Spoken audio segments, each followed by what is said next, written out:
the African Americans and the Mexicans came to the back door. And that was just ingrained in me. And I thought I was this, and so but we worked, and I thought I was this real liberal person. And then one day I'm watching Star Trek, and I watch Uhura and Captain Kirk, who are forced to kiss. And it shocked me. I didn't know. I thought I had worked on all my issues, but I hadn't. That is amazing. But, you know, at least we're trying to open our eyes to it and recognize it when we do it. And a lot of people aren't. You're going to love that book.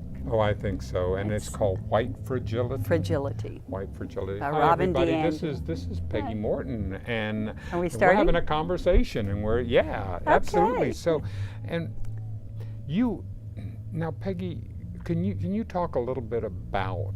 I'm fascinated. One of the reasons why I wanted to have a conversation with you is because I came here to the United States as a small child. By accident of birth, I got into the United States, and I'm trying to think of what is this idea of where we got our borders and what we're talking about. How did you get involved in the sanctuary movement? Can you? Yes, it's a big question, obviously. I know. Take any piece of it and bring it up, because this is an important issue that I want to talk about and explore some. Okay, well, I would say it was somewhat, obviously stepping stones. Yeah. But I retired from teaching. Mm-hmm. And what did you teach? Most of my career, I taught high school journalism. Yes. But the last 7 years, I specialized in English as a second language. So I got to see what it was like for people to be learning a language. And if you backtrack, I guess about 8 years before that, I had taken a leave of absence from teaching and lived in Ecuador and to learn Spanish. And I learned so much more than Spanish, even though I'm still learning Spanish. I can't say I learned that, but to learn about different cultures and people. And so these are some of the stepping stones. Then when I retired from teaching, I had some books that the school was going to throw away, and I couldn't let that happen. And I looked around and I found a small little church here in Austin, San Jose Catholic Church, who was starting up, who had a program that they were teaching people English. And so I took the books over there and then ended up helping them start an ESL program. So I went from teaching middle schoolers English as a second language to adults. And it was so amazing to get to know the families, because many of these adults had been here a while. They had to wait till their oldest children were old enough to babysit the younger ones. And then at the end of the course, to have these children come and how proud they were of their parents for studying English. That really started grabbing my heart, and I got more involved in the immigrant community here. One of the things I started doing was visiting. I was a part of the Tardan Hutto visitation program. What is that? Tardan Hutto is a for-profit prison in Taylor, Texas, that is an all-women facility. There are, I want to say about 530 women there. And so I got to know women, visiting them. We would go in as a visitor, but we also document the visits, and it's kind of like we're seeing what's going on in the prisons. Yes.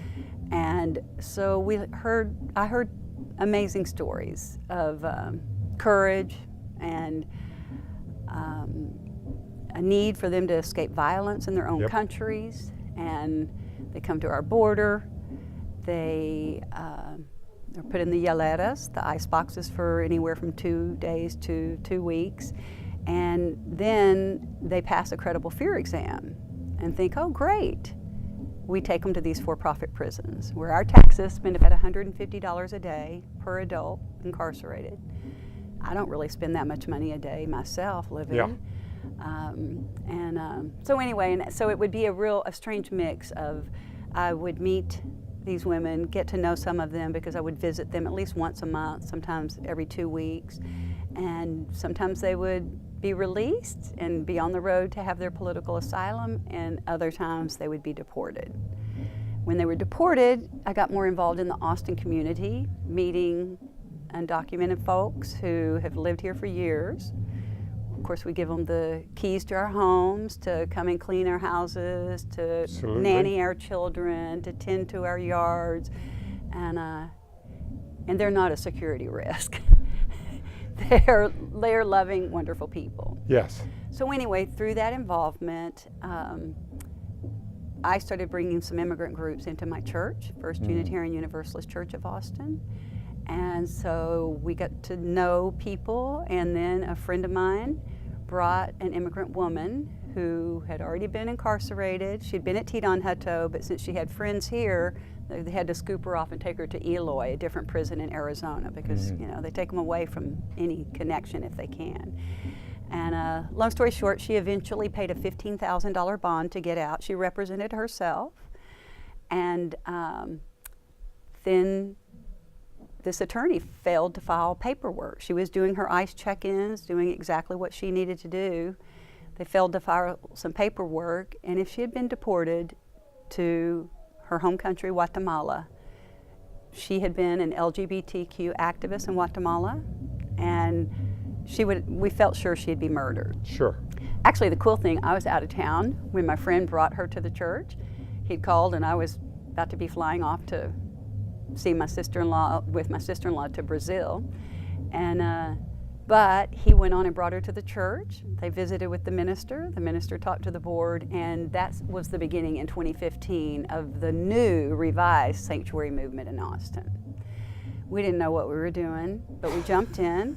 Zulma Franco is the woman I'm talking about, and she was a leader herself. At first, we tried to tell her what to do, but then we learned, wait a minute, sit back and listen to this activist. Yeah. And other groups got involved with us. And in 2.5 months, we did petitions, we did telephone calls, and within 2.5 months, our senior minister, Meg Barnhouse, had made a deal with an ICE agent, and they said that she could come in and she would get what's called prosecutorial discretion. At that time, it was a stay of removal. She got it for 1 year, and they renewed it after another year. It took Zulma a good 1.5 years to get her eventual legal status. So she does now have a resident card. And we didn't know what had hit us, you know? I mean, having her come in, it started off, people were bringing her meals, but everybody wanted to sit and visit her when they brought a meal. And, you know, she had already gone through so much. She really didn't always want visitors. And another silly thing, I mean, she had her own food truck. She's a great cook.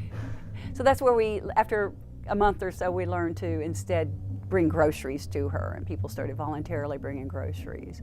So we really got to know Zulma. We went to the ICE office, and it was everything. When we take somebody in sanctuary, I should tell you, the first thing we do, well, they get settled for a couple of days, but then we do a press conference. Right. Because we want everybody to know what's going on.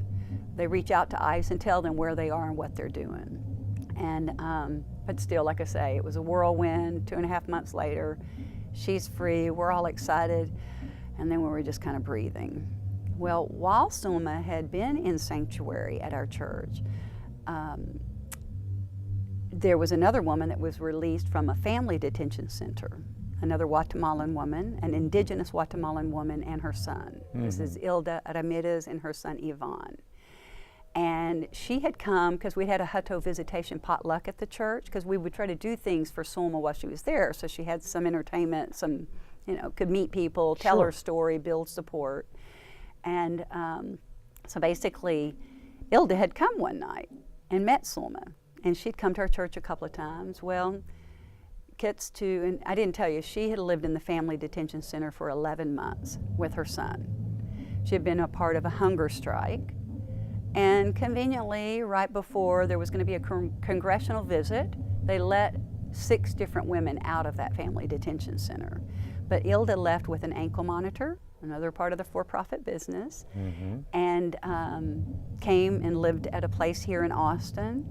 And in about December of that year, that 2015, Obama started doing raids.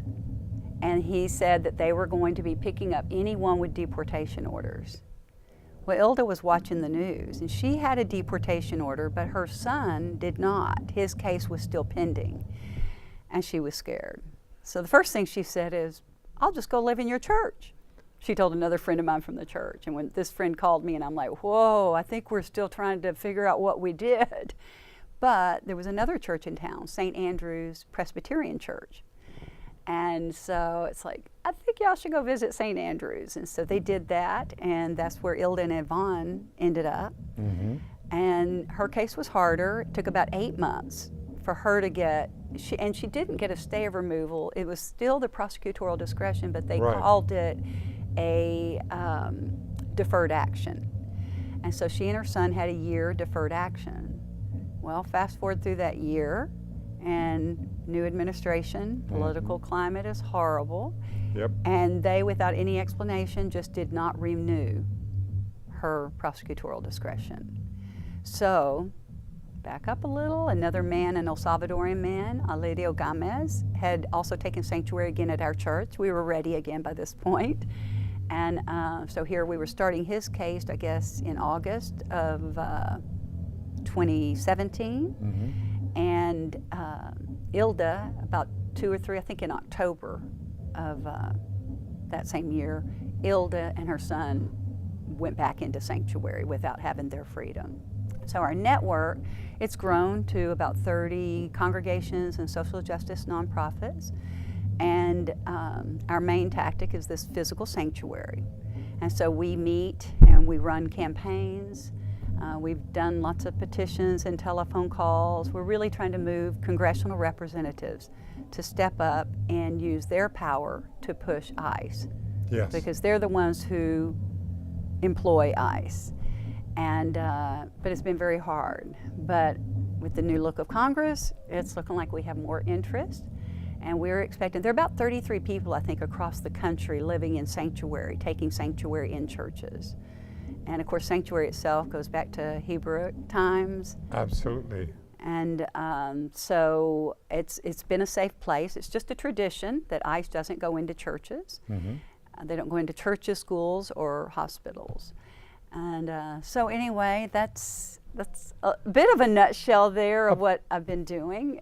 Does that answer your question about sanctuary? Well, it does. It does in that sense. But when you're, what are you learning about yourself, Peggy, in this process? How are you growing in what you want to do? Because you retired like a NASCAR. You go in, you get 4 more tires, and you get back out on the road. And so that's what on the track. And so that's what you're doing. So what is this teaching you about you? Well, the first couple of years of my retirement, I called myself a recovering teacher. Yeah. And but that was when I started teaching at San Jose, so it was just light. Mm-hmm. And so with getting more and more involved, one of the things I guess it's teaching me about myself, I used to say that the schools suck the blood out of teachers, Mm-hmm. but I have to admit it's my personality. I throw myself into things. Sure. And I have a lot of passion, and I care about people. I mean, it's this basic tenet, whether somebody's religious or not, to love our neighbors. Right.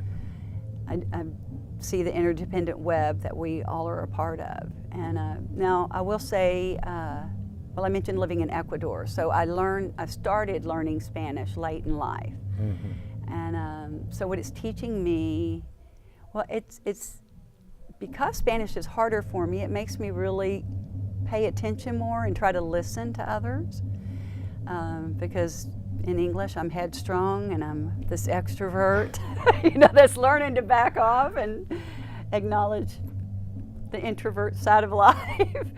But so I guess, okay, that's something it's teaching me is to listen and that people, particularly, the typical thing, people think immigrants are coming here to get a good job. They're coming to take our jobs. Right. But they're not coming to take anything. They're escaping some of the violence that's happened in their countries as a result of our failed U.S. economic systems, Mm-hmm. our failed military systems.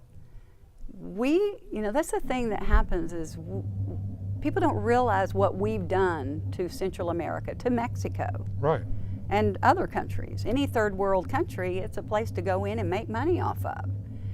And so, okay, I'm supposed to be talking about what I'm learning about myself. But still, that's the interesting part about it, is because we're what really resonates with me about this, one of the things that when in the Beto O'Rourke campaign, one of the things that he talked about was, why are we not convening a Latin American council that can begin to address some of the reasons why?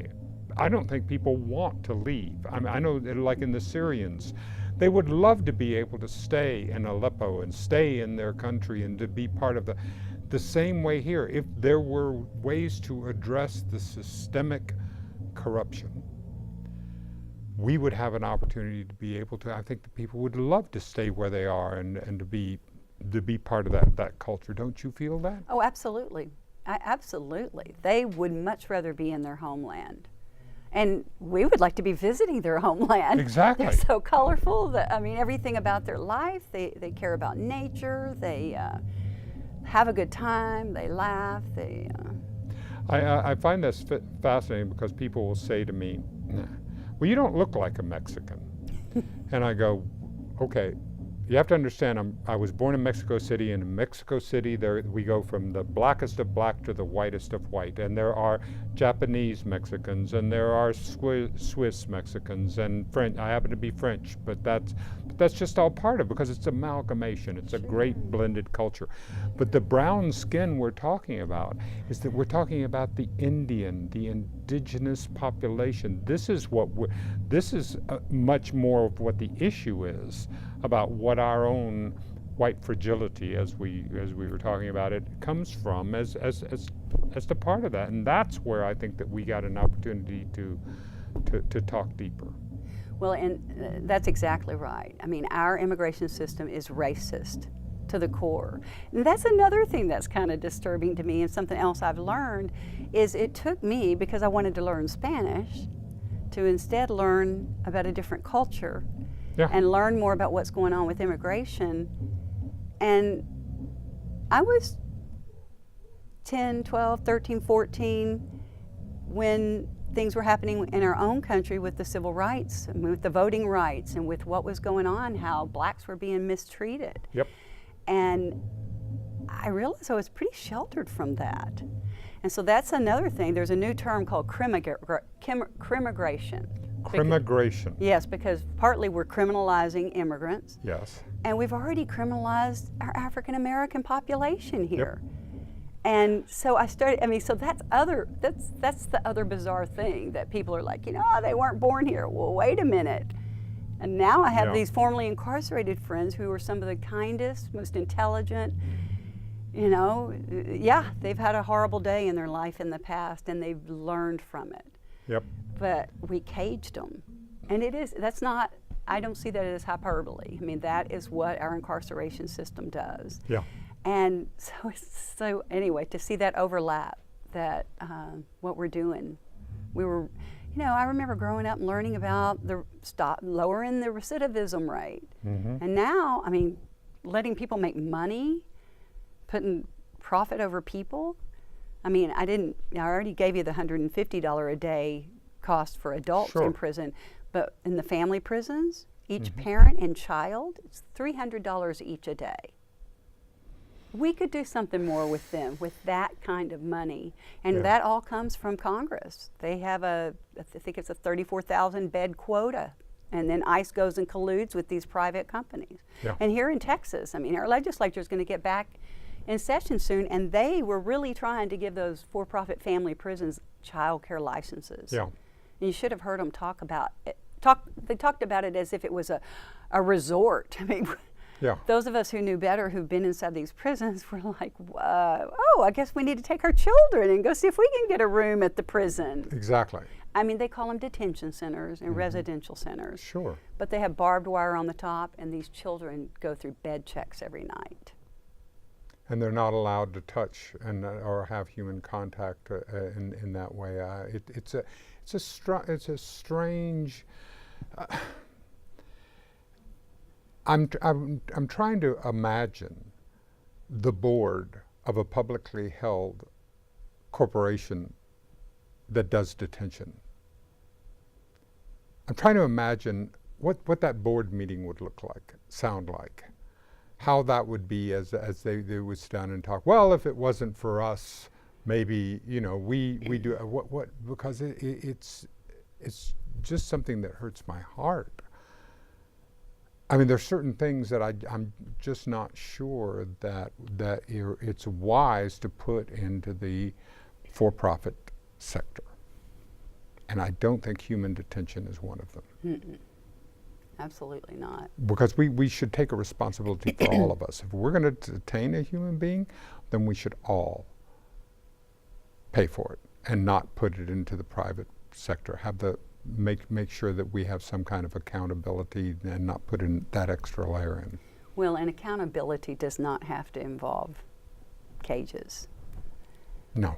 Now, I mean, you know, somebody seriously mentally ill may need some extra help, but it should be a helping thing, not to put them away and Right. lock them up and call them bad forever. I mean, then when they get out of prison, when they serve their time, nobody wants to give them a place to live. Right. No one wants to give them a job.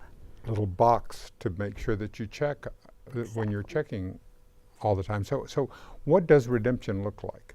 I mean, we know that we're talking about the Me Too movement now, and so we're getting an opportunity to say, okay, with men, what does redemption for some of these people that worked at, well, let's see, what does it look like in the prison sector? What does redemption look like? How do we do that? How do we offer them an opportunity to return to the ballot box and to return to being a voter and return to being how do we show that we grow? Well, allow some accountability. And most people are willing to take accountability for their actions and what they've done. Yep. And it needs to come from within. I mean, everybody does it differently. Yeah. Well, that's where I'm learning. I mean, I turned 70 this year, and being able to feel that this time in my life, since I've been fortunate enough to not only be able to have all the white male privileges that I have experienced, but I've gotten. I mean, you know, I think about that. When I was growing up, Peggy, there was never a concern about where the meals came from. I had a World Book Encyclopedia. I had people spoke correct English around the dinner table. I mean, imagine. I mean, that is an extraordinary. That's an extraordinary. We went on vacations. I was able to. So all of those things were just part and baked into my experience. And for me, it's really important to me that I not take that for granted. Right. Well, you know, I have to say something when you talk about spoke correct English too, because consequently, one of those implicit ideas that we learn is everyone should become the same. But that's really not, is that what we really want? And stop different dialects. Mm-hmm. Those people, why do they talk like that? Yeah. And why do they want to wear those colorful clothes that they're bringing from their other countries? They should just go home. It's like... No. I was thinking about that, and because I was thinking about what can the Latino influence come in, and I feel like that the United States is very beige. Beige in many ways. Our culture is beige, and when I see the influence of the Mexicano, and I see this wonderful, I see the colors, and I see the beautiful, the vibrancy, I say, well, that's something that we can bring, and that's where I think that the influence can come and get us out of our ways of believing that we're just that we have to have this homogeneity in our, because we're not. Right. I mean, come on, everybody has breakfast tacos every day in town, right? I mean, we've taken on their food. We love their food. And, exactly. They've brought, other cultures have mixed different types of tacos. I mean, different foods, and that's where I think that's where we have an opportunity. We have an opportunity. I look out at a field.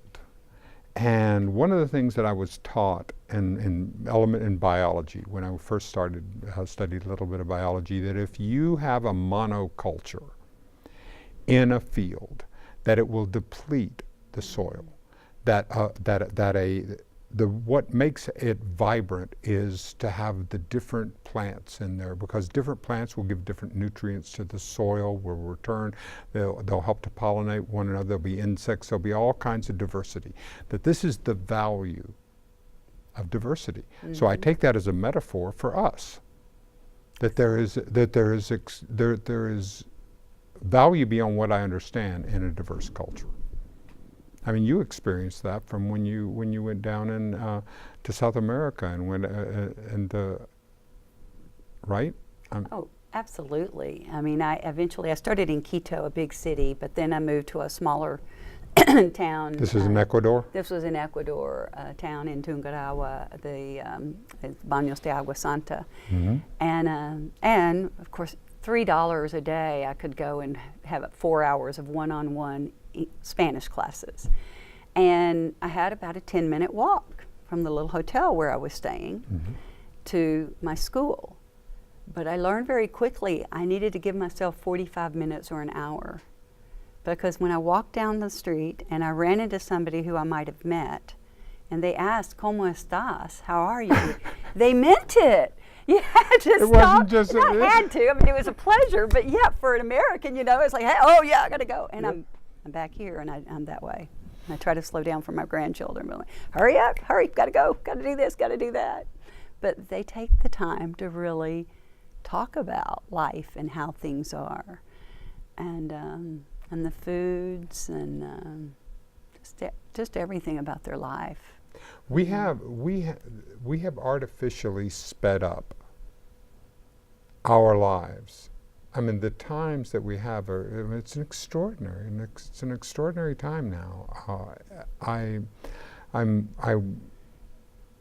I have to bring attention to it so that I do slow down. So how do you slow down? How do you keep in that focus? I can't say that I keep in that focus, but I definitely try.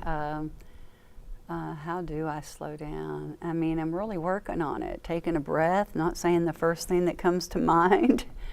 But I'm just so used to being quick that, and I guess when I'm around people and I do slow down and I hear them, and it's like, oh yeah, it's a good thing I didn't say anything, because I can learn so much more from them, and everything needs, everything goes both ways. It's such that's the thing that I want to be a learner and continue to be more of a learner and to ask a better question than to provide a better answer. It's so much deeper for me. So if I can converse with you and meet you at that level of one heart to another rather than one judger to another, but it requires me to constantly to stay in that place and to stay in that focus. Right. So what's on your agenda? What's in your windshield for 2019, and what kinds of projects, plans are going on? Well, I guess the biggest thing right now that we're working on with our Sanctuary Network is we are really trying to move individual congressional representatives to join us in this pursuit of prosecutorial discretion. Of course, everyone hears about, and we need comprehensive immigration reform. We want that. Yep. I want them to stop the TPS, the temporary protective status. Yeah. They're talking about stopping it. I mean, they are banning it. It needs to stay here. These people have been here for years. They've married. They've had children here.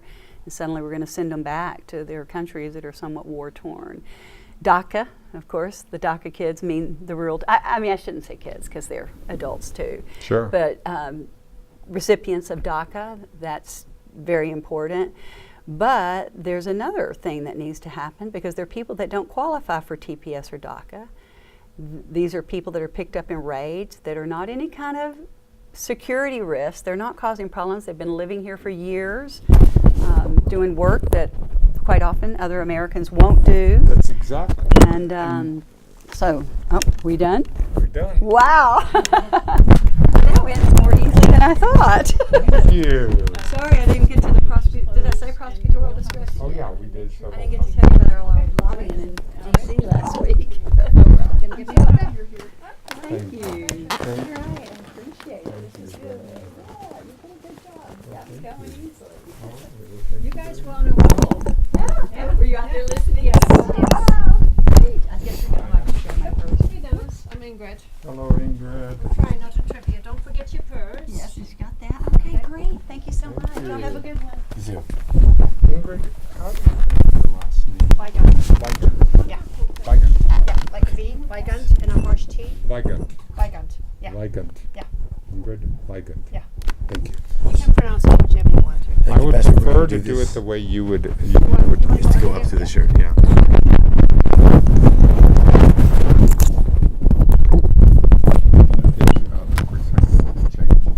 Okay, how straight is it? It looks pretty crooked, right? Yeah. I'll tell you what Do I do a little loop? Yeah. Yeah.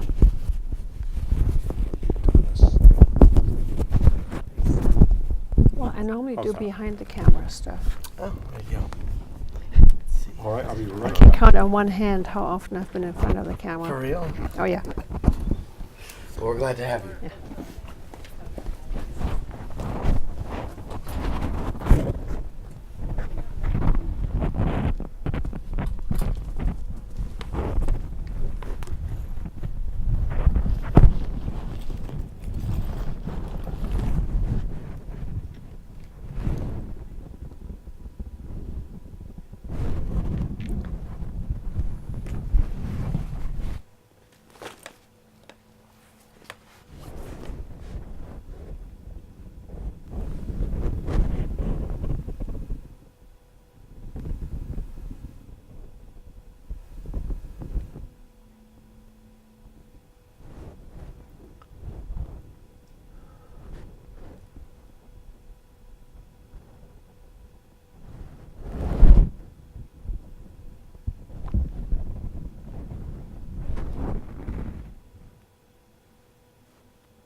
I think we might need to move it a little bit. Okay. A little bit more.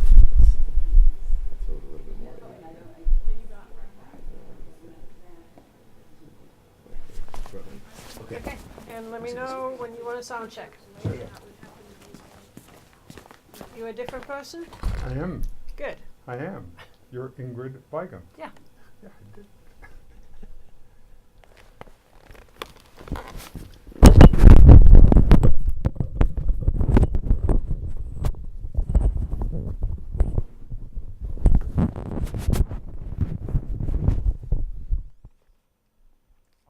Now, what part of Germany did you grow up in?